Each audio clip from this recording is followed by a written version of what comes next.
நடுவே தனித்துவான வாசமாயிருக்கிற உமது சுதந்திரமான மந்தையாகிய உம்முடைய ஜனத்தே உமது கோலினால் மே தொருளோம், உமது கோலினால் மே தொருளோம், உமது கோலினால் மே தருளோம், உமது கோலினால் மே தருளோம்.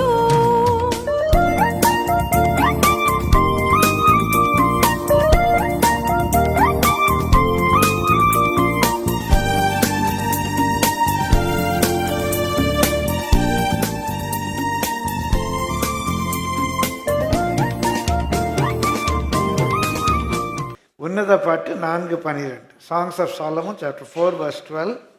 என் சகோதரியே என் மணவாளியே அப்படிங்கிறார். பிரியமானவர்களே, மணவாளி மணவாளி அப்படின்னு சொல்கிறோம். மணவாளிங்கிறதுக்கு ஆங்கிலத்தில் ஸ்பவுஸ் அப்படின்னு போட்டிருக்கோம். பிரியமானவர்களே, தமிழில் நம்ம நிறைய வேளையில் மணவாளி மணவாளின்னா மணவாட்டின்னு நினச்சிக்கிறோம். மணவாளன் மணவாளி அப்படின்னு. மணவாளன் மணவாளி அப்படின்னு சொல்கிறது லைஃப் பார்ட்னர்னு அர்த்தம், வாழ்க்கை துணைன்னு அர்த்தம். மணவாட்டி என்று சொன்னால், பிரைட் என்று சொன்னால் திருமணத்துக்கு காத்திருக்கிறவள் என்று அர்த்தம். திருமணமாக போகிறவள், கல்யாண பெண். திருமணமாக போகிறவள் மணவாட்டி. திருமணம் ஆனவள் மணவாளி, லைஃப் பார்ட்னர். பிரியமானவர்களே, ஆங்கிலத்தில் பிரைட், ஸ்பவுஸ் அப்படின்னு சொல்லுவாங்க. பிரைட் அப்படின்னு சொன்னால் திருமணம் ஆக one who is going to get married. One who is going to get married is bride. Spouse அப்படின்னு சொன்னால் வாழ்க்கை துணை, மணவாளி. இங்கே சொன்னது பிரைட் அல்ல, மணவாளி. சபை அவருடைய மனைவி. உலகத்தில் மணவாட்டி மனைவியாக மாறுறா, மணவாட்டி மணவாளியாக மாறுறா. ஆனால் ஆவிக்குரிய பிரகாரமாக மணவாளியாக இருக்கிற நாம் அவருடைய மணவாட்டியாக மாறப்போகிறோம். நம்முடைய வேதாகமத்தில் பொதுவாக பிரைடுன்னா சபை, சர்ச்சு அப்படிலாம் நம்ம சொல்லிடுறோம். இதை சொன்னால் உங்களுக்கு கொஞ்சம் ஆச்சரியமாக இருக்கும். நம்முடைய வேதாகமத்தில் பிரைட் அப்படிங்கிற சொல் அதிகமாக பயன்படுத்தப்படல. மொத்தத்தில் ஒரு 14 இடத்துல இந்த பிரைட் என்ற சொல் வேதத்தில் வருது. கர்த்தருடைய பரிசுத்த நாமத்துக்கு மகிமை உண்டாவதாக.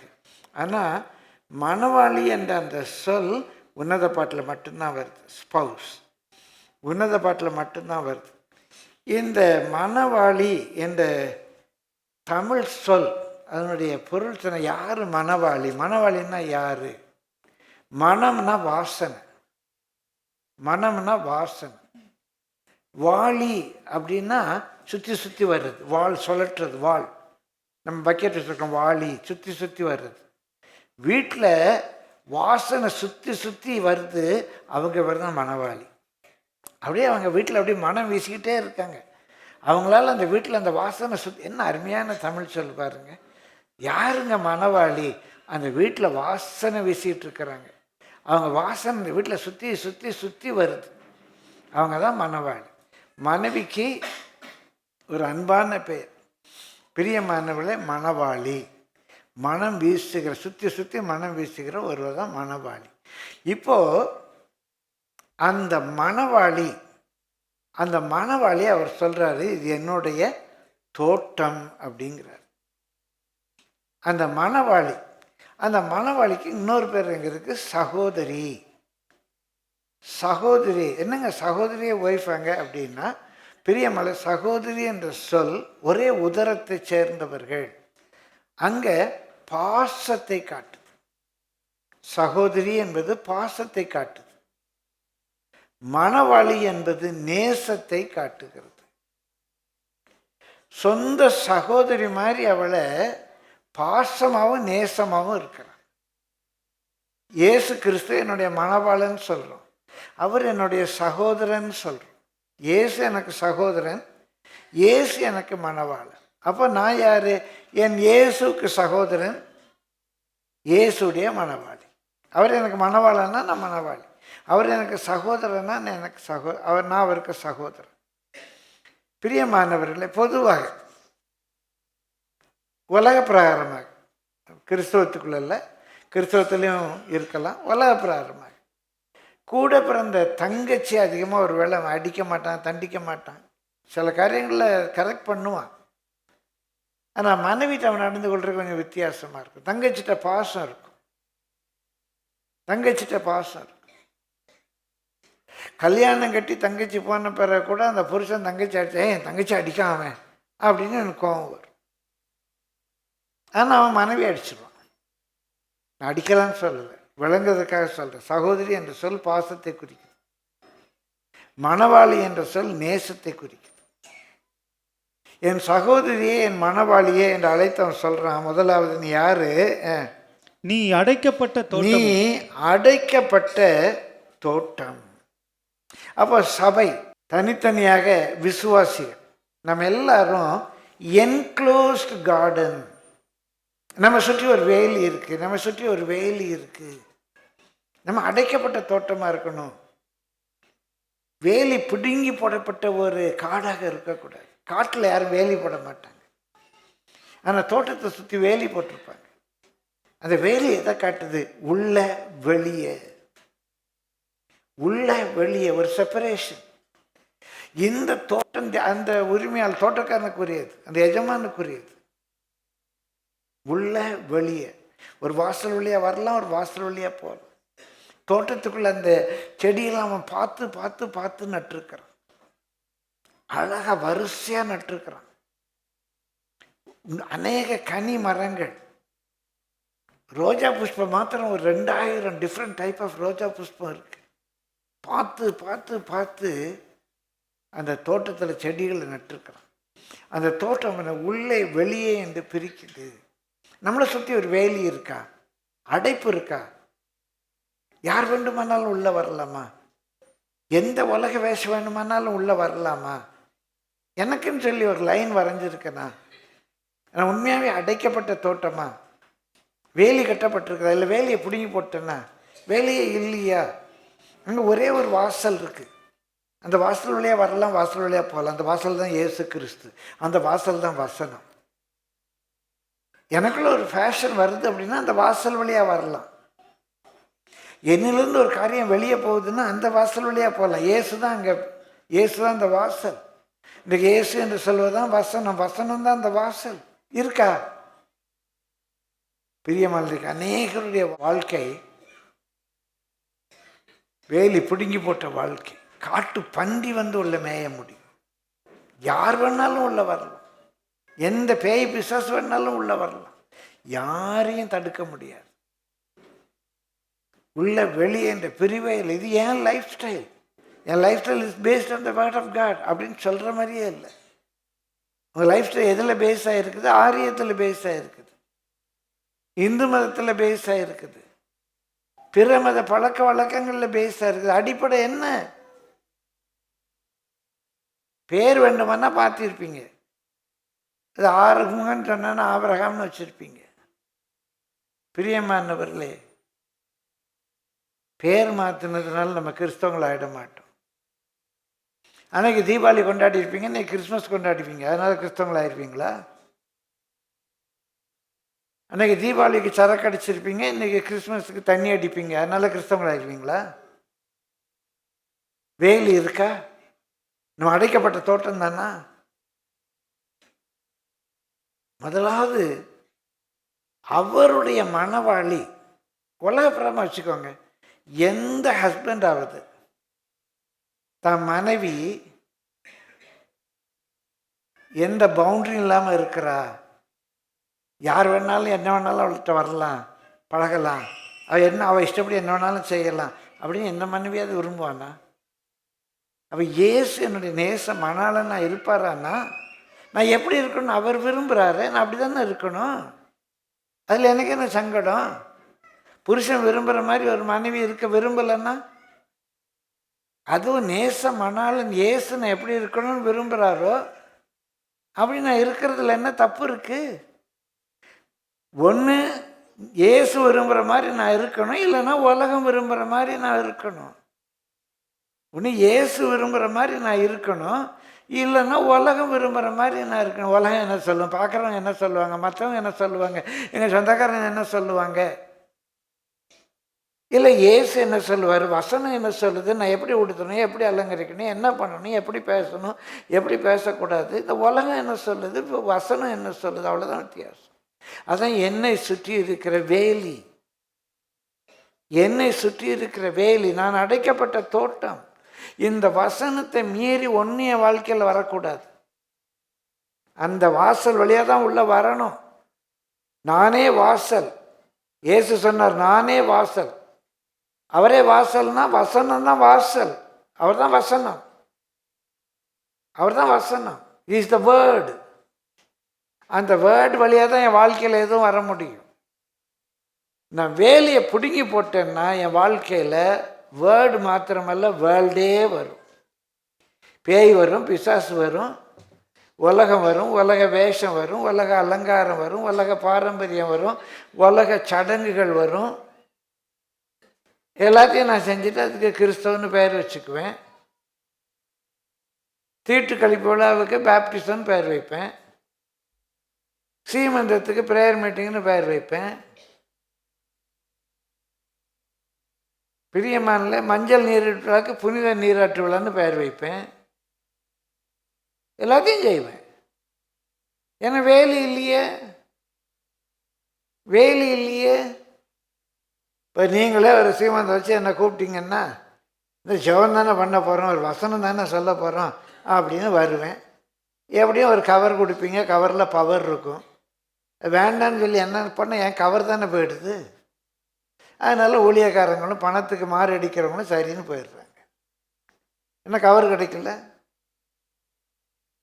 நாங்கள் சீமந்தில் ப்ரேயர் மீட்டிங் வாங்க, கருமாதியில் மெமோரியல் சர்வீஸும் வாங்க. வேலி இல்லை, வேலி இல்லை, சுற்றி வேலி இல்லை. அப்படியே வாழ்க்கையை சுற்றி வேலி இல்லாமல் போயிடுச்சு. யார் வேணாலும் வரலாம், என்ன ஃபேஷன் வேணாலும் வரலாம். ஆனால் மணவாளியை குறித்து ஆண்டவர் சொல்கிறாரு, அந்த மணவாளன் சொல்கிறாரு, மணவாளியே என் சகோதரியே, நீ அடைக்கப்பட்ட தோட்டம், அது வேலி கட்டப்பட்ட தோட்டம், அண்ட் என்க்ளோஸ்டு கார்டன். அருமையான ஒரு கார்டன். உன்னை பார்த்து பார்த்து பார்த்து உனக்கு வேண்டியதெல்லாம் ஆண்டவர் செய்து அழகாக வைக்கிறார். இது காடல்ல, நீ காடல்ல, நீ தோட்டம், கார்டன். அது மாத்திரமல்ல, 13ஆம் வசனத்து வாங்க. 2வது, உன் தோட்டம் மாதளஞ்செடிகளும் அருமையான கனிமரங்களும் மருதோன்றி செடிகளும் நலத செடிகளும் நலதமும் குங்குமமும் வசம்பும் லவங்கமும் சகலவித தூப வர்க்க மரங்களும் வெள்ளை போல செடிகளும் சந்தன விருட்சங்களும் சகலவித கந்தவர்க்க செடிகளும் உள்ள செடிகளும் உள்ள சிங்கார வனமா இருக்கிறது. சிங்கார வனம். 2வது, என் மணவாளியே, உன் தோட்டம் வெறும் தோட்டம் அல்ல, சிங்கார வனமாக இருக்கிறது. சிங்கார வனமா இருக்குது. நீ அடைக்கப்பட்ட தோட்டம் மாத்திரம் அல்ல, உனக்குள்ள நலது செடி இருக்குது, லவங்கம் இருக்குது, மருதோண்டி செடி இருக்குது, எல்லா செடிகளும், சகல வித கந்தவர்க்க செடி இருக்குது, சாம்பிராணிக்கு வேண்டிய செடி இருக்குது, எல்லாம் இருக்கு. பிரியமலை எத்தனை விதமான மரங்கள் யாராவது கவுண்ட் பண்ணீங்களா? சரி, இன்னொருத்தர் வேகமாக வாசிங்க பார்க்கலாம். உன் தோட்டம் மாதளஞ்செடிகள் இருக்கு, அருமையான கனிமரங்களும். அருமையா என்னென்ன கனிமரம்? மாம்பழம், பலாப்பழம், வாழைப்பழம், அருமையான கனி மரங்கள் இருக்கு. மருதோண்டி செடி இருக்கு, நலத செடி இருக்கு, நலதமும் குங்குமமும். நலதம் இருக்கு, குங்குமம் இருக்கு, வசம்பு இருக்கு, லவங்கம் இருக்கு, சகலவித தூபவர்க்க மரங்கள் இருக்கு, வெள்ளை போல செடி இருக்கு, சந்தன விருட்சம் இருக்குது, சகலவித கந்தவர்க்க செடிகளும் உள்ள சகலவித கந்த வர்க்க செடிகளும். நல்ல ஸ்பைஸு. கந்தம்னா காந்தம், அப்படியே நல்லா சுறுன்னு இருக்கு. கந்தம், நெருப்பு, நல்ல ஆன்டிபயாட்டிக் எஃபெக்ட் அதில் இருக்கும். கந்த வர்க்கம், எரிகின்ற கந்தம்னா அப்படியே கதன்னு இருக்குது. அதை அப்படி சாப்பிட்டாலே ஓ அந்த காரம் உள்ளே போனாலே எல்லாம் சரியாயிடும். கந்தவர்க்க செடிகள், நல்ல ஸ்பைஸ். இதெல்லாம் ஐயோ வேண்டாம், காரம் வேண்டாமாங்க. இந்த கொரோனா வந்த பிறகு தான் இஞ்சி, மிளகு, சுக்கு, லவங்கம், அது இதுன்னு எல்லாம் எடுக்க ஆரம்பித்தாங்க. நம்ம சாப்பாட்டு பேரே ஆகாரம், நம்ம ஸ்நாக்ஸ் பேர் பலகாரம். சுக்கு மிட்டாய் இருக்குது, இஞ்சி மிட்டாய் இருக்குது, மிளகு மிட்டாய் இருக்குது, பலகாரம். மிளகு ரசம் வைக்கிறோம், இஞ்சி துவையல் வைக்கிறோம், புதினா துவையல் வைக்கிறோம், பலகாரம். வியாதி வந்துட்டுனா நம்ம கொடுக்கறதுக்கு பேர் பரிகாரம். அந்த காரமே ஒரு ஸ்பெஷலாக, அந்த காரமே ஒரு ஸ்பெஷலாக கொடுக்குறோம். மிளகு ரசம் கொடுத்தா ஆகாரம், மிளகே மருந்தாக கொடுத்தா பரிகாரம். அவ்வளோதான். கந்தவர்க்க செடிகள். இந்த 12 விதமான செடிகளும் 12 விதமான சுபாவங்களை காட்டுது. இன்றைக்கு நேரம் இல்லை, அது 12 பாயிண்ட்ஸ். கர்த்தருக்கு சித்தமானால் இன்னொரு நாள் அந்த 12ஐயும் ஆவிக்குரிய பிரகாரமாக எடுக்கிற. இப்போ மாதுளம் செடி அப்படின்னு சொன்னால் பொதுவாக பிரமாணங்களுக்கு ஒப்பிட்டு 633 பிரமாணங்களுக்கு அதை ஒப்பிட்டு சொல்லுவாங்க. பிரியமானவர்களே, இந்த மருதோண்டி செடி அப்படிங்கிற சொன்னால் தான் கேம்ஃபயர், கற்பூரம். அது பொதுவாக வெறும் வாசனைக்காக மாத்திரமல்ல, மன்னிப்புக்கு அடையாளமாக இருக்குது. அதே போல் லவங்கம் இருக்குது. சந்தனம் ஹைலி ஆன்டிசெப்டிக். வெறும் வாசனைக்கு மாத்திரமல்ல, ஸ்கின்னுக்கு ரொம்ப நல்லது. பிரியமல்ல, நம்ம வீடுகளெல்லாம் கல்யாண வீட்டிலலாம் உள்ளே போகும்போது சந்தனம் வைப்பாங்க. வேறு ஒன்றும் இல்லை, சானிடைசர். அது சந்தனம் அப்படியே விஷக்கிருமிகளெல்லாம் கொன்றும். அதான் சந்தனத்தோடைய கையில் பூச்சிட்டு உள்ளே போகிறது. எல்லாம் ரொம்ப நல்ல காரியங்கள். இது எல்லாமே நம்முடைய வாழ்க்கையில் எல்லா சுபாவங்களும், பிரமாணம் இருக்கணும், வாசனை இருக்கணும், ஆன்டிசெப்டிக் இருக்கணும், காரம் இருக்கணும், எல்லாம் நிறைந்த ஒரு வாழ்க்கையாக வேத வசனம், சத்தியம், மன்னிக்கிற தன்மை, வாசனை வீசுகிற தன்மை, அன்பு காட்டுற தன்மை, மற்றவங்களுக்கு சுகம் கொடுக்கிற தன்மை, எல்லாம் நிறைந்த ஒரு அப்படியே சாம்பிராணி, பிரியம தூபவர்க்கம், ஜபஜீவியத்தை காட்டுது. எல்லாவற்றையும் விளக்கி சொல்ல நேரம் இல்லை.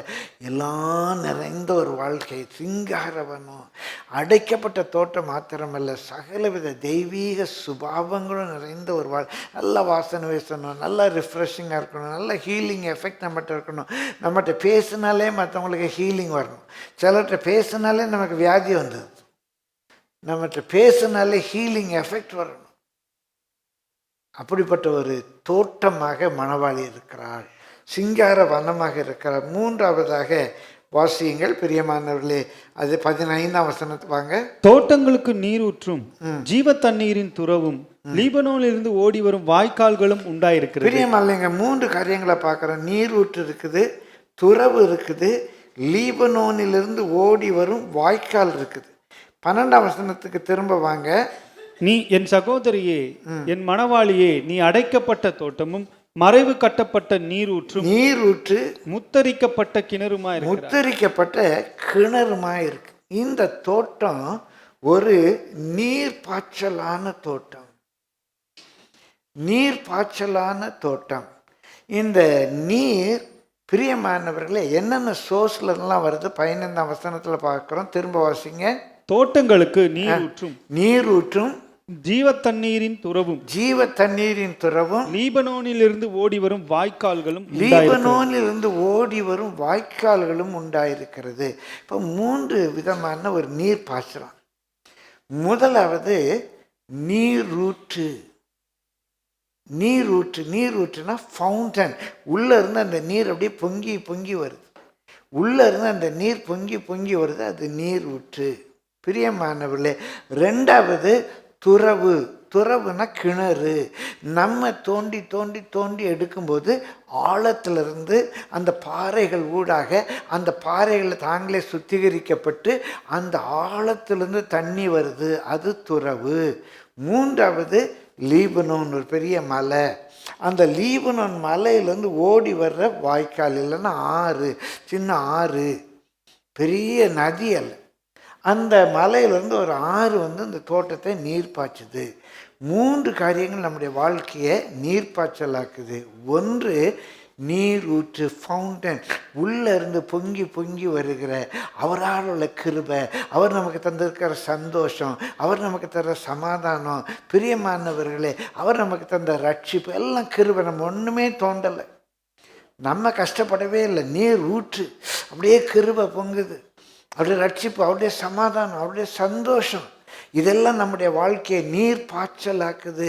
நம்ம நல்லா சந்தோஷமாக இருக்க முடியுது. நான் சொன்னேன் இல்லையா, ஒரு கல்லை இங்கேருந்து எடுத்து இங்கே வைக்கும்போது கூட நம்ம உள்ளம் சந்தோஷத்தால் நிரம்பி இருக்கணும், அன்பினால் நிரம்பி இருக்கணும். ஐயோ சனியை என்ன பண்ணுறது, இப்படி இதை தூக்கி வைக்க வேண்டியதுக்கு அப்படின்னு இங்கே வைக்கும்போது நம்ம ஹெல்த் அஃபெக்ட் ஆகும். நம்ம நீர் பாய்ச்சலான தோட்டமாக இருக்க முடியாது.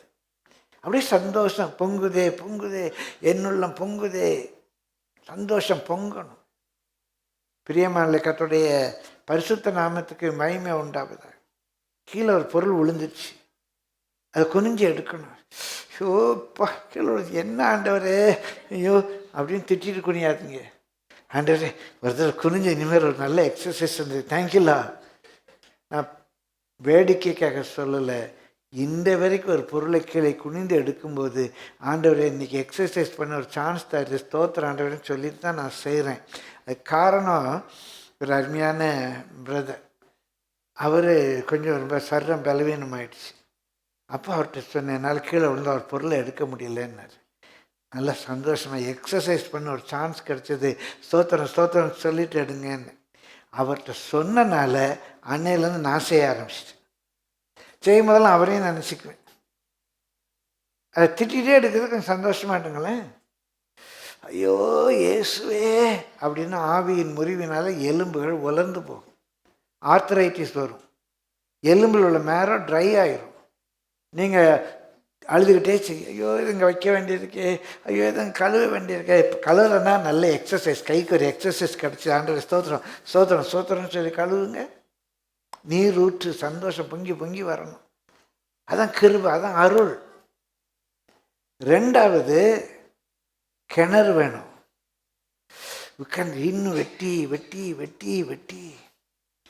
பிரியமானவர்களே, இந்த வசனம் பைபிள் வாசிப்பேன், கண்ணு தெரியாது எனக்கு, சர்வம் பலவீனமாக இருக்கும், இன்னுமே அறியணுமே, இன்னும் இந்த வசனத்துடைய பொக்கிஷம் கிடைக்கணுமே, இன்னும் இந்த வசனத்துக்கு என்ன வெளிச்சம் கிடைக்கணுமே, வாசிக்க வாசிக்க புதுசாக இருக்குது. சில வாசித்த உடனே அம்மாட்ட போய் சொல்லுவேன், இந்த வசனம் கவனிச்சிருக்கியா, இப்படி ஒன்று இருக்குது தெரியுமா, இது வரைக்கும் நான் கவனிச்சதே இல்லைம்மா, புதுசாக இருக்கு. இன்னும் ஆழத்தை நோக்கி கூப்பிடுது. தோண்டி தோண்டி எடுக்கணும். அப்போ ஒன்று நீர் ஊற்று, இன்னொன்று கிணறு. இந்த ரெண்டுக்கும் 12ஆம் வசனத்தில் வாசிக்கிறோம், பிரியமானவர்களே மறைவு கட்டப்பட்ட நீர் ஊற்று. அந்த சந்தோஷம் அப்படியே உள்ளேருந்து பொங்கிட்டு வருது, நம்ம ஒன்றுமே செய்யலை, ஆனால் அது ஒழுங்காக மறைவு கட்டு, இல்லைன்னா எல்லா அழுக்கு குப்பை எல்லாம் அதில் சேர்ந்துடும். உன் சந்தோஷம் எதுலேருந்து வருது? பரிசுத்த ஆவியினால வருதா, இல்லை ஷார்ட்ஸ் பார்க்குறதுனால வருதா? யார்கிட்ட பேசுறது உனக்கு சந்தோஷமா இருக்கும்? சந்தோஷத்துக்கு மறைவு கட்டி இருக்கியா? யார்கிட்ட பேசுறது உனக்கு சந்தோஷமா இருக்கு? எதை பார்க்கறது உனக்கு சந்தோஷமா இருக்கு? எதை படிக்கிறது உனக்கு சந்தோஷமா இருக்கு? எது உனக்கு சந்தோஷத்தை தருது? அந்த நீரூற்று மறைவு கட்டப்பட்ட நீரூற்றா இருக்கணும். அந்த கிணறு முத்திரிக்கப்பட்ட கிணறு, ராஜாவுடைய சீல் போட்டிருக்கு. நான் படிக்கிறேன், ஆராய்ந்து பார்க்குறேன், ஆழத்தை தோன்றேன் அப்படின்னு சொன்னால் ராஜா முத்திரை அதில் இருக்கணும். நாம யோசித்து யோசித்து யோசித்து மனசை குழப்பிடக்கூடாது. அவர் என்ன சொல்கிறார், அதான் அவருடைய சீல். ஆவியானவர் வெளிப்படுத்துகிற உலகத்தில் 1000 பேர் 1000 சொல்லலாம். நம்ம சபையில் தசமபாகம் கொடுக்கறத ரொம்ப உற்சாகப்படுத்துகிறேன். கொடுத்து அடிமட்டிலேருந்து எவ்வளவோ உயர்ந்து இருக்கவங்கள நான் பார்க்குறேன். தசமபாகம் நான் கொடுக்க வேண்டாம்னு சொல்கிறேன்னு இருக்காங்க. இங்கே வசனத்தை வாசிக்கும் போது தான் முத்திரை போடணும். எது வேதத்துக்கு ஒத்தது, எது வேதத்துக்கு ஒத்தது, எம்பரிக்கல் நடைமுறையில் எது நல்லது, யார் ஆண்டவர் ஆசீர்வதிச்சிருக்கார். அவர் தோண்டும் போது அங்கே முத்திரை இருக்கணும். ஆண்டவருடைய சீல் இருக்கணும், முத்திரிக்கப்பட்ட கிணறாக இருக்கணும், துறவாக இருக்கணும். பிரியமல் லீபனோலிருந்து வர்றது பாய்சனா ஜீவ தண்ணீரான்னு பார்க்கணும். பரிசுத்தாவினால் என் மேலே ஒரு ஆசீர்வாதம் வருது. அது பரிசுத்தாவினால் வருதா, உலக ஆவியினால் வருதா, அசுத்தாவியினால் வருதா, எந்த ஆவியினாலும் அந்த ஆசீர்வாதம் வருது. அது பிரியமான ஆட்டுக்குட்டியானவரும் தேவனும் ஆட்டுக்குட்டியான உட்காருகிற சிங்காசனத்திலிருந்து வருது. இந்த நதி எங்கேருந்து வருது? தேவனும் ஆட்டுக்குட்டியான உட்காருகிற சிங்காசனத்திலிருந்து வருகிறது. அப்புறம் தோட்டம் அப்படின்னா, நான் மணவாளி. தோட்டம்னா நான் அடைக்கப்பட்ட தோட்டமாக இருக்கணும். ரெண்டாவது, பிரியமானவர்களே, சிங்காரவனமாக எல்லா விதமான நற்கிரியைகளும் தேவனுடைய எல்லா ஆசீர்வாதங்களும் என்னுடைய வாழ்க்கையில் இருக்கணும். மூன்றாவது, என்னுடைய வாழ்க்கை ஒரு நீர்ப்பாய்ச்சலான வாழ்க்கையாக இருக்கணும். எப்படி நீர்ப்பாய்ச்சப்பட்டிருக்கணும்? நீரூற்று மாதிரி அவர் கொடுக்குற அருள், சந்தோஷம், சமாதானம் பொங்கி பொங்கி பொங்கி வரணும். நான் தோண்டி தோண்டி எடுக்க தண்ணீராக இருக்கணும். அதுக்கு முத்திரை இருக்கணும். பிரியமானவர்களே, தேவரும் ஆட்டுக்குட்டியான உட்காருகிற சிங்காசனத்தில் என் மேலே பாய்கிற அந்த பரிசுத்த ஆவியாக இருக்கணும். நாம் மூன்றாவது, நீர்ப்பாய்ச்சலான தோட்டமாக இருக்க வேண்டும். பிரியமான கர்த்தருடைய பரிசுத்த நாமத்துக்கு மகிமை உண்டாவது. நான்காவது, இது ரொம்ப கொஞ்சம் முக்கியமானது. வாசியங்கள் 16ஆம் வசனம். வாடையே எழும்பு, தென்றலே வா, கந்த பிசின்கள் வடிய என் தோட்டத்தில் வீசு. பிரியமானவர்களே, வாடையே வா அப்படின்னு. வாடையே வா. வாடை என்றால் வடக்கே இருந்து வருகிற காற்று. நம்ம தேசத்துக்கும் அப்படிதான், அங்கே இஸ்ரவேல் தேசத்துக்கும் அப்படிதான். வடக்கே இருந்து வருகிற காற்று. நம்ம வடகிழக்கு, நமக்கு வடகிழக்கு, அவங்களுக்கு வடக்கு. இந்த வடக்கே இருந்து வருகிற காற்றுக்கு பேர் தான் வாடை. அது இந்த குளிர்காலத்தில் வீசுகிற காற்று. குளிர்காலத்தில் வீசுகிற காற்று. தென்றல் அப்படிங்கிறது தென்மேற்கு பருவமழை. தென்மேற்கே இருந்து வருகிற காற்று. அது பிரியமானவர்களே தென்றல். அதான் தெற்கே இருந்து வருகிற காற்று. வாடலே எழும்பு, தென்றலே வா. வாடையே எழும்பு. வாடை என்பது இங்கே பிரியமானவர்களே சில வேதனை, சில கஷ்டங்கள், நெருக்கங்கள். ஒரு முறை முகமது அலி அப்படிங்கிற பாக்ஸர், த கிரேட்டஸ்ட் அப்படின்னு அவனுக்கு தான் பேர். அப்போ அதுக்கப்புறம் நான் வந்து அவன் லேட்டஸ்ட்னு பேர் வச்சான். இவருக்கு பேர் கிரேட்டஸ்ட், முகமது அலி. அவர் அடிக்க ஆளே கிடையாதுன்னாங்க. அந்த முகமது அலிட்ட அவர் இந்தியா வந்திருக்கும்போது நிருபர்கள் கேட்டாங்க, what is the secret of your success? Tears, sweat, blood அப்படின்னு. when others eat ice cream, I cannot eat. when others do this, I cannot do that. That's the secret. என்ன practice பண்ணும்போது மற்ற நேரத்தில் கண்ணீர் வரும், அடிபட்டு வேர்வை வரும், ஸ்வெட்டு தான் வளர்த்தோம். ஸ்வெட்டு, டியர்ஸ், பிளட். ஸ்வெட்டு வரும். சிலர் அடி வேகமாக இருந்தால் கண்ணீர் வரும். அடிக்கிற இடத்துல உடம்பு கிழிச்சிச்சுன்னா ரத்தம் வரும். இந்த மூணு சிந்தினா தான் அவர் வெற்றி பெற முடியும். இதை சிந்து ஆயத்தம் இல்லைன்னா வெற்றி கிடைக்காது. அதே போல் when others eat ice cream, I cannot eat ice cream. ஏன்னா இவர் கேட்டகரியில் பாக்ஸிங் போகணும். இவர் உடம்பு வெயிட் ஆயிடுச்சுன்னா வேறு கேட்டகரி மாறிடும். பிரியமானவர்கள 2 இட்லி எக்ஸ்ட்ரா சாப்பிட்டதுனால ஒலிம்பிக் மெடலை விட்டவங்கெல்லாம் இருக்காங்க. கோச்சு சொன்னதோட 2 இட்லி அதிகமாக சாப்பிட்டு கடைசியில் ஃபஸ்ட் பிளேஸ் விட்டாங்க. அவ்வளோ சொல்கிறாங்க. கண்ட்ரோல் இருக்கணும். பிரியமானவர்களே, அந்த பரிசை பெரும்படியாக ஓடுகிறவன் எல்லாவற்றிலும் அடக்கமுள்ளவனாக இருக்கிறான். நான் நான் என்னையே அடக்கி கொள்ளணும். அப்போ தான் எனக்கு பரிசு பொருள் கிடைக்கும். நான் கண்ட்ரோல் இல்லாமல் இருந்தால் எனக்கு பரிசு பொருள் கிடைக்காது. மற்றவங்க சினிமா பார்க்கும்போது நான் தூங்கி ஆகணும். அப்போ தான் நாளைக்கு நான் ஸ்போர்ட்ஸ் போக முடியும், பரீட்சையில் வெற்றி பெற முடியும். பிரியமல்ல, இந்த 3 சிந்தருக்கு ஆயத்தமாக இருக்கணும் ஜெயம் கிடைக்கணும்னா. Tears, sweat, blood. Indira Gandhi சொன்னாங்க, there is no substitute for hard work. கிறிஸ்தவ வாழ்க்கைங்கிறது அவரோடு கூட பாடு சகிப்பதற்காக நமக்கு அழைக்கப்பட்ட ஒரு வாழ்க்கை. எதிர்ப்புகள், வாடையே வா, வாடையே எலும்பு. பிரியமான பல முறை சொல்லியிருக்கேன். ஒரு கூட்டத்தில் கேட்டேன், யாருக்கெல்லாம் how many of you want victory, how many of you want victory, I'm going to pray for you அப்படின்னு. எல்லாம் கை வைத்துட்டாங்க. Everybody wants victory. நல்லா கை வைத்துக்கோங்க, நல்லா கை வைத்திருக்கேன். இவங்க எல்லாருக்கும் போராட்டம் வர்றதுக்காக ஜெபிக்க போகிறேன்னா கைகளை போட்டாங்க. எப்படிங்க போராட்டமே இல்லாமல் எப்படிங்க வெற்றி வரும்? போராட்டமே இல்லாமல் எப்படி வெற்றி வரும்? வெற்றி வேணும்னா என்ன இருக்கணும்? போராட்டம் இருக்கணும். அந்த கப்பு வாங்கணும்னா போராடி ஆகணும். ஜாக்கிரதையாக இருங்க. எனக்கு நியமிக்கப்பட்ட ஓட்டத்தில் கடைசி வரைக்கும் நான் ஓடி ஆகணும். அந்த கப்பை நான் 3 மார்க்கில் போய் வாங்கிக்கலாங்கிறீங்களா? விளையாடெல்லாம் வேண்டாங்க, கப்பு தானே வேணும். போய் 3 மார்க்கில் ஒரு ஸ்போர்ட்ஸ் ஸ்டோரில் போய் நான் கப்பு வாங்கிக்கிறேங்கிறீங்களா? போராடாமல் நமக்கு கப்பு கிடைக்காதுங்க. நான் அடிக்கடி கிரிக்கெட்டை பற்றி உங்களுக்கு சொல்லியிருக்கிறேன். அதான் வாழ்க்கை. எனக்கு கிடைச்ச வாழ்க்கை பாடம் அது. இன்னும் ஒரு முறை கூட சொல்கிறேன், பொறுத்துக்கும். 2 பேர் பேட்ஸ் பண்ண இறங்குறீங்க. நீங்கள் தான் ஓப்பனிங் பேட்ஸ்மேன். நீங்கள் போகிற பவுலர் உங்களுக்கு கை கொடுப்பான்.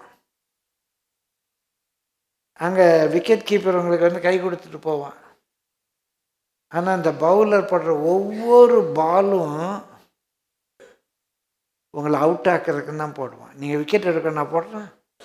அவன் போடுற ஒவ்வொரு பாலும் எப்படியாவது இந்த பால்லையாவது அவுட் ஆகிட மாட்டானா அப்படின்னு சுற்றி சுழண்டு ஸ்பின்னு ஃபுல் டாஸு என்னமோ போடுறான். ஒவ்வொரு பால் போடும்போது இந்த பால் அவுட் ஆகிட மாட்டேன்னா உங்கள் பின்னால் விக்கெட் கீப்பர் நிற்கான்.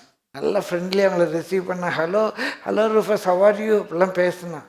ஆனால் அவன் எதுக்கு நிற்கான் தெரியுமா? உங்களுக்கு பாதுகாப்பு கொடுக்க நிற்கலை, எப்படியாகிலும் உங்களை அவுட் ஆக்கணும்னு நிற்கிறான். அவங்க நிற்கிற நோக்கமே உங்களை அவுட் ஆக்குறதுக்கு. சுற்றி 9 பேர் நிற்கிறான் ரவுண்டு கட்டி. இது உங்களுக்கு பாதுகாப்பு கொடுக்க ரவுண்டு கட்டி நிற்கான்.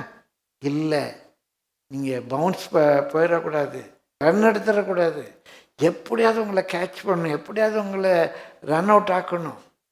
அதுக்கு தான் 9 பேர் சுற்றி நிற்கான்.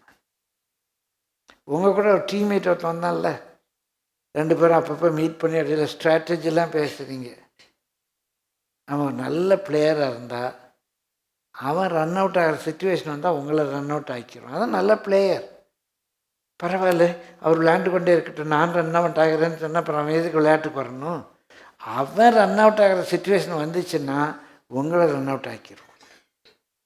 சரி, உங்கள் ஃப்ரெண்ட்ஸ் 9 பேர், உங்கள் டீம் பீப்புள் எல்லாம் ஒரே டீம், ஒரே யூனிஃபார்ம். அதில் ஒரு பிலீவர் பையன் இருக்கான். அவன் நல்லா ஜபிக்கிற பையன். அவன் தான் 3rd பேட்ஸ்மேன். அவன் இப்போ என்ன ஜோம் பண்ணிகிட்ருப்பான்? என்ன ஜோம் பண்ணிகிட்ருப்பான்? எப்படா இவர் அவுட் ஆவார்? அவன் விளையாடணும்ல. உங்கள் ஃப்ரெண்டு தான், உங்கள் யூனிஃபார்ம் தான். ஆனால் அவன் என்ன தான் யோசிப்பான்? அவன் விளையாடணும், நீங்கள் அவுட் ஆகணும் விளையாடுறான். எனக்கு சீக்கிரம் சான்ஸ் வேணும். ஐயோ, இவன் டொக்கு டொக்கு அடிச்சிட்டு இருக்கானே, வரமாட்டானா வழியே. அப்போது உங்களை சுற்றி 21 பேரும் எதைத்தான் விரும்புகிறாங்க? எதைத்தான் விரும்புகிறாங்க? நீ அவுட் ஆகணும் தான் விரும்புகிறாங்க. ஆடிக்க பந்து, நீ பால் ஆடிக்க. நல்ல அர்த்தம், மேன் ஆஃப் த மேட்ச் வாங்கணும். ஓப்பனிங் பேட்ஸ்மேன் அவன் தான் நாட் அவுட் பேட்ஸ்மேன் ஆகணும்னு விரும்புகிறான். 3 நாள் டெஸ்ட் மேட்ச், 3 நாள் நின்று அடிக்கிறான். ரெஸ்ட் எடுக்க விரும்பலை. 2 பால் டொக்கு அடிச்சு நான் ஸ்டேஜில் போய் உட்காந்துக்கிறேன்னு விரும்பானோ நல்ல பேட்ஸ்மேன்.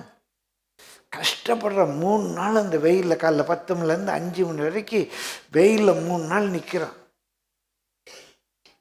சரி, இவங்க இன்னிங்ஸ் முடிஞ்சிச்சு. இப்போ இவங்க ஃபீல்டிங் போடுறாங்க.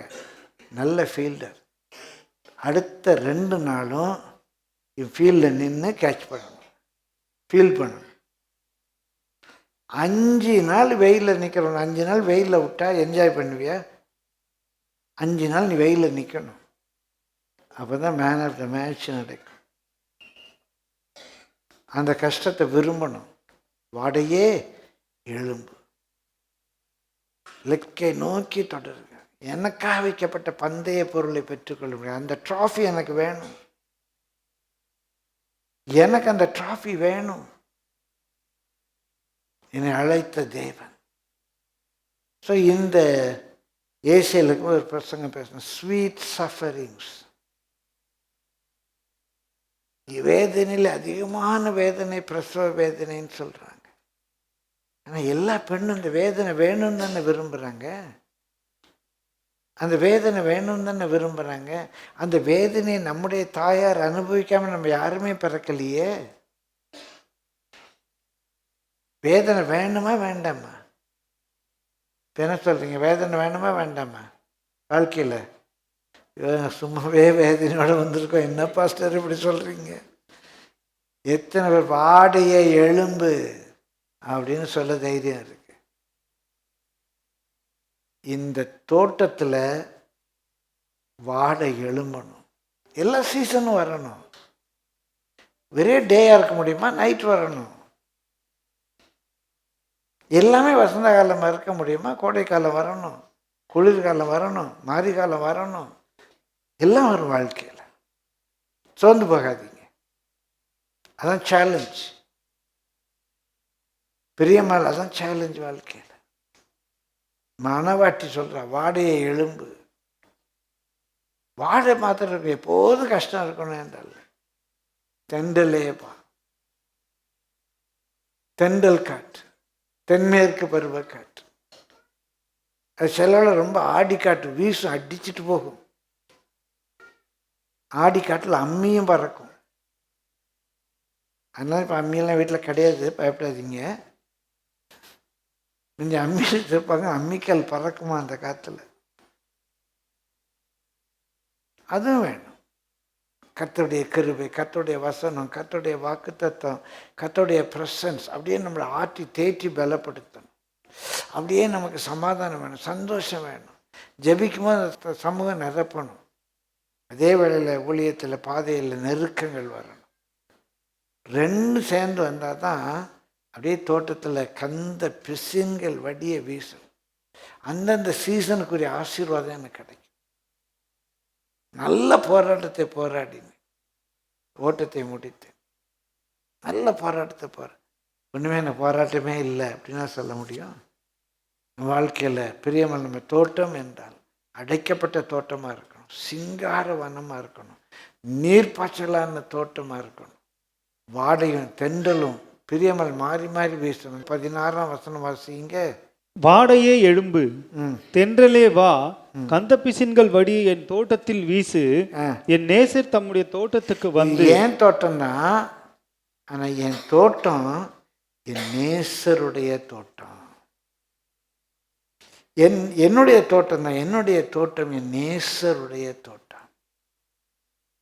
ஐ ஆம் ஹிஸ். என் வாழ்க்கை, என் திறமை, என்னுடைய உண்டான எல்லாம் என் நேசருடையது. ரொம்ப ஆழமா இருக்கு பாருங்க. திரும்ப அந்த வசனம் வாசிங்க, 16ஆம் வசனம். வாடையே எழும்பு, தென்றலே வா, கந்த பிசின்கள் வடிய என் தோட்டத்தில் வீசு, என் தோட்டத்தில் வீசு, என் நேசர் தம்முடைய தோட்டத்துக்கு, என் நேசர் தம்முடைய தோட்டத்துக்கு வந்து. அப்ப என் தோட்டம் என் யாருடைய தோட்டம்? என் நேசருடைய தோட்டம். என் வாழ்க்கை யாருடைய வாழ்க்கை? என் நேசருடைய வாழ்க்கை. எனக்கு இருக்கிற ஆஸ்தி யாருடையது? நேசருடையது. எனக்கு இருக்கிற ஆசீர்வாதங்கள் யாருடையது? நேசருடையது. எனக்கு இருக்கிற ஊழியம் யாருடையது? நேசருடையது. எல்லாம் அவருடைய, எனக்கு அவர் தந்தது.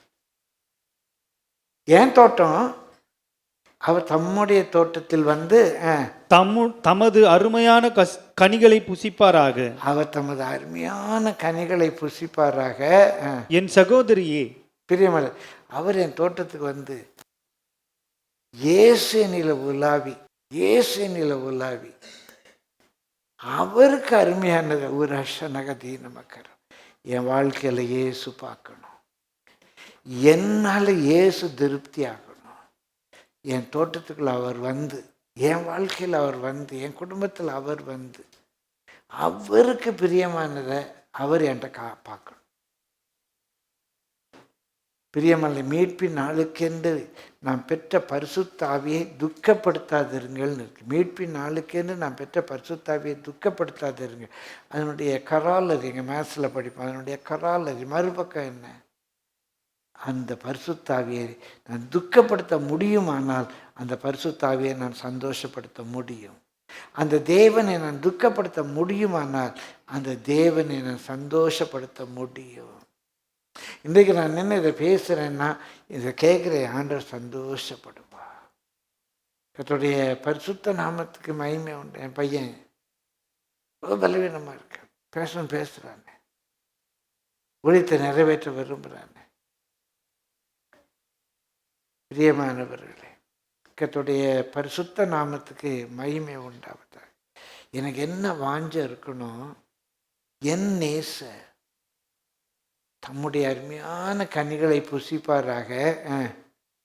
என் சகோதரியே, என் மனவாளி சொல்றாரு பாருங்க, கடைசியில் அவர் வர்றார். என் சகோதரியே, என் மனவாளியே, நான் என் தோட்டத்தில் வந்தேன். ஆமா, இது உன் வாழ்க்கையை அவர் அக்னாலேஜ் பண்ணிட்டார். இது ஏன் தோட்டம் அப்பா, இது அவருடைய, எங்க சர்ச் இது நான் கட்டின சர்ச். நிறைய பேர் நேபுகாத் நேச்சர் மாதிரி நான் கட்டின சர்ச், இது நான் கட்டின ஊழியங்கிறாங்க. கடைசியில் நேபுகாத் நேச்சர் சரி அப்படி வரக்கூடாது, என்ன பண்ணுறது? அந்த நிலை தான் வந்து சேரும். நான் கட்டின சர்ச், எவ்வளோ பெரிய சர்ச் நான் கட்டியிருக்கேன், நான் கட்டின சபை இல்லைங்க, நேசருடைய தோட்டம். என் நேசருடைய. அவர் என்ன சொல்கிறாரு, நான் அவன் என் தோட்டம் தான், உன் வாழ்க்கை என் வாழ்க்கை தான், உன் குடும்பம் என் குடும்பம் தான், உன் பிள்ளைகள் என் பிள்ளைங்க தான்ப்பா சொல்கிறார். என் சகோதரி, என் மனவாளியே, என் தோட்டத்துக்கு வந்தேன், என் வெள்ளை போலத்தையும் என் கந்த வர்க்கங்களையும் சேர்த்தேன், என் தேன் கூட்டை, என்னுடைய வெள்ளை போலம், அது பரிசுத்தத்தை காட்டுது. வெள்ளை போலம் ஒரு கசப்பானது உள்ளது, ஆனால் அந்த வெள்ளை போலம் பயங்கர சுத்தத்தை தரும், ஸ்கின்னுக்கு ரொம்ப நல்லது. வெள்ளை போலத்தை பரிசுத்தத்துக்கு அடையாளமாக சொல்லுவாங்க. உன் தோட்டத்தில் வந்து பார்க்குறேன், நான் விரும்புகிற பரிசுத்தம் காணப்படுது. கந்த வர்க்கம் அப்படிங்கிறது நல்ல எதிர்ப்பு சக்தி, பிசாசுக்குள்ள எதிர்ப்பு சக்தியை காட்டுது. பார்க்குறேன், உன் தோட்டத்துக்கு வந்தேன், என் கந்த வர்க்கங்களை எல்லாம் நான் சேகரித்தேன், என் தேன் கூட்டை என் தேனோடு புசித்தேன். என் தேன் கூட்டை என் தேனோடு, இங்கே இருக்கிற இந்த தோட்டத்தில் இருக்கிற தேன் வசனம், தேன் கூட்டை என் தேனோடு புசித்தேன், என் திராட்சை ரசத்தை என் பாலோடும் குடித்தேன். என்னுடைய திராட்சை ரசத்தை அப்படியே பாலில் மிக்ஸ் பண்ணி, கிரேப் ஜூஸ் பாலில் மிக்ஸ் பண்ணி நான் குடித்த மில்க் ஷேக் சாப்பிட்டாராம். அது என்ன, யாருடைய மில்க் ஷேக்? என் மில்க் ஷேக், என் மில்க் ஷேக், என்னுடைய திராட்சை ரசம், என் பால். எப்படி நம்மளை உறவு கொள்றார்? என் பிள்ளை, என் குடும்பம், என் சபை. யார் சபை? அவர் சபை. என் பாலை, என்னுடைய தேனை, என் பாலோடு மில்க் ஷேக் சாப்பிட்டேன். சிநேகிதரே புசியுங்கள். நான் மாத்திரமல்ல, கூட வந்திருக்கிற சிநேகிதருக்கு சொல்றாரு, சிநேகிதரே புசியுங்கள். பிரியமானவர்களே குடியுங்கள். பிரியமானவர்களே குடியுங்கள், பூர்த்தியாய் குடியுங்கள், பூர்த்தியாய் குடியுங்கள். கர்த்தருடைய பரிசுத்த நாமத்துக்கு மாத்திரமல்ல, இந்த தோட்டம் தேவனுக்கும் தேவனுடைய சிநேகிதருக்கும் ஆறுதலையும் தேறுதலையும் திருப்தியையும் நிறைவையும் தருகிற ஒரு வாழ்க்கை உங்கள் வாழ்க்கை. உங்களால் இயேசுவை திருப்தி ஆக்கிட்டோம் என்றல்ல, இயேசுடைய ஊழியர்கள், இயேசுடைய தாசர்கள், இயேசுடைய சிநேகிதர்கள், அவங்க எல்லாருக்கும் உங்கள் வாழ்க்கை ஆசீர்வாதமாக இருக்கு. தனிப்பட்ட முறையில் ஒரு சபை என்றல்ல, ஒரு கிறிஸ்தவ குடும்பம், ஒரு தனிப்பட்ட ஒரு விசுவாசி, உங்கள் வாழ்க்கை இப்படிப்பட்ட வாழ்க்கையாய் அமைய இயேசுவின் நாமத்தில் வாழ்த்துகிறேன்.